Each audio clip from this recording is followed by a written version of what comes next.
Hello dear ones, welcome to Strategic Growth. I'm so fired up and excited and humbled to share with you all about how to make a church bell the first time. The moments in this project are inspiring and valuable because it shows what it takes to complete a project. It may not be a bell, but any project. Because we did this the first time without experience and it was a success.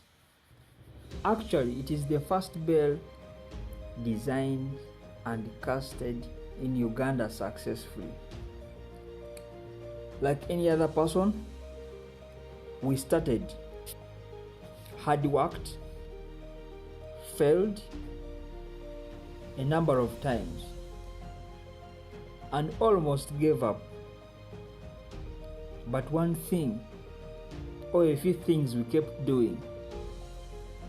We kept praying, we kept showing up, persevered, and finally won.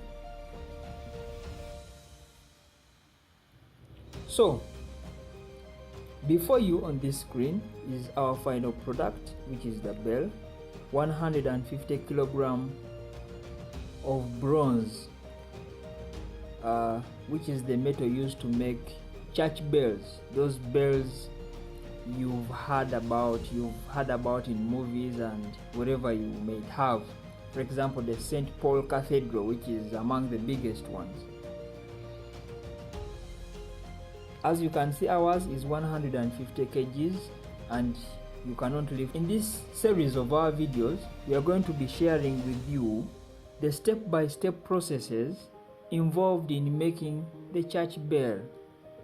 As you can see in this photo before you, the first process is you get your idea and try to build the idea. For example, here we used software. We designed our bell in software.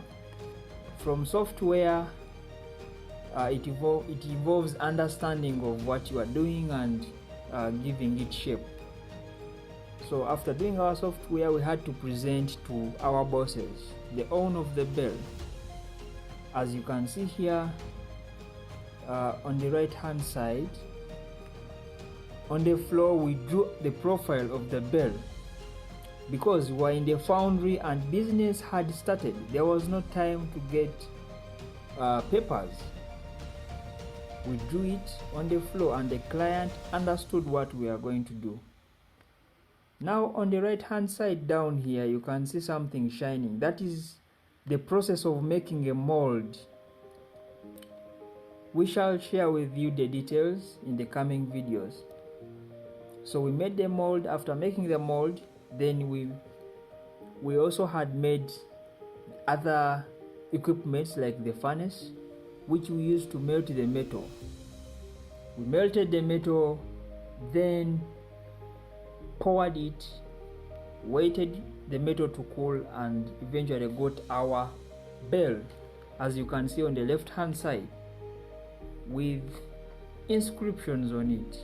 We shall also share the technique here for making those words appear. For example, it reads, "Given to God as a thanksgiving by da farm and family."